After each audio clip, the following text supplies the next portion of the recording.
Shalom, saudara-saudara yang dikasihi Tuhan Yesus Kristus, selamat pagi, selamat berjumpa lagi pada renungan harian di pagi ini. Damai sejahtera Allah Bapa dan sukacita Roh Kudus memberkati kita semua. Kiranya kasih dan hikmat yang daripada Tuhan kita Yesus Kristus menolong kita untuk melakukan tugas dan pekerjaan kita masing-masing di sepanjang hari ini. Nas renungan buat kita hari Jumat tanggal 25 Oktober 2024 diambil dari kitab Perjanjian Baru, kitab Kolose pasal 2 ayat 3. Dikatakan demikian, sebab di dalam dialah tersembunyi segala harta hikmat dan pengetahuan. Sekali lagi dibacakan, sebab di dalam dialah tersembunyi segala harta hikmat dan pengetahuan. Demikian firman Tuhan. Tema renungan, harta yang abadi. Saudaraku yang terkasih di dalam Yesus Kristus, tidak dapat dipungkiri bahwa semua orang pada masa ini saling berpacu untuk mencari harta, untuk memenuhi kebutuhan bahkan keinginannya yang sangat beragam. Pada akhirnya hal ini mengakibatkan berbagai cara dilakukan, bahkan kerap kali terjadi penyimpangan yang merugikan orang lain. Dalam Perjanjian Baru, Paulus juga digambarkan sedang berlomba-lomba dalam mengejar suatu harta. Melalui surat Kolose, Paulus melukiskan upayanya itu sebagai suatu perjuangan yang berat. Harta macam apakah sesungguhnya yang sedang dikejar dan dicari oleh Paulus dengan perjuangan yang berat itu? Ternyata yang diperjuangkan oleh Paulus bukanlah seperti yang diperjuangkan oleh manusia pada umumnya. Namun harta yang dimaksud oleh Paulus adalah Yesus Kristus. Paulus menyadari bahwa di dalam Yesuslah tersembunyi segala harta hikmat dan pengetahuan.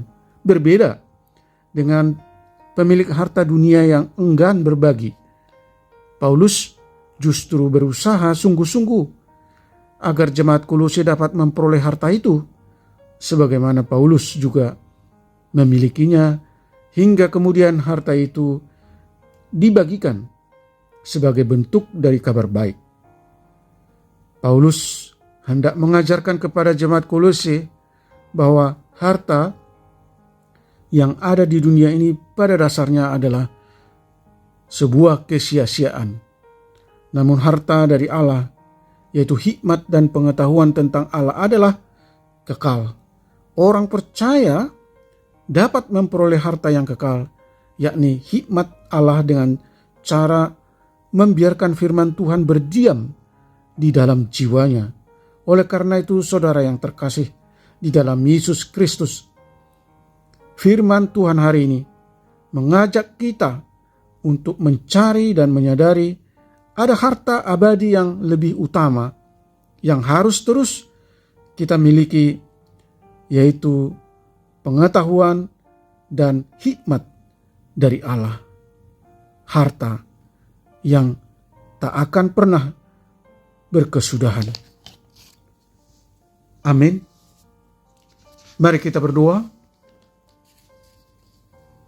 Bapa surgawi, Tuhan Allah yang Maha Kasih, yang kami sembah di dalam Yesus Kristus, sungguh kami bersyukur disapa oleh firman-Mu hari ini, agar di dalam perjalanan hidup kami memahami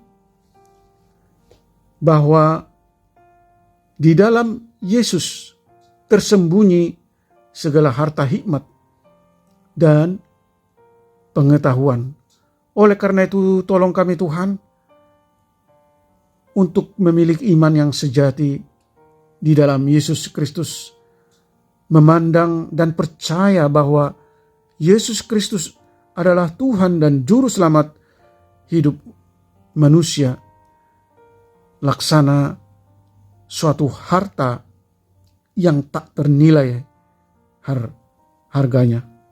Tolong kami Tuhan untuk semakin mendekatkan diri kepadamu, berusaha semakin mengenal Yesus Kristus dan mempraktekkan ajarannya yang senantiasa hidup dalam kasih dan senantiasa melakukan perbuatan baik, rela mengorbankan dirinya supaya setiap orang yang percaya kepadanya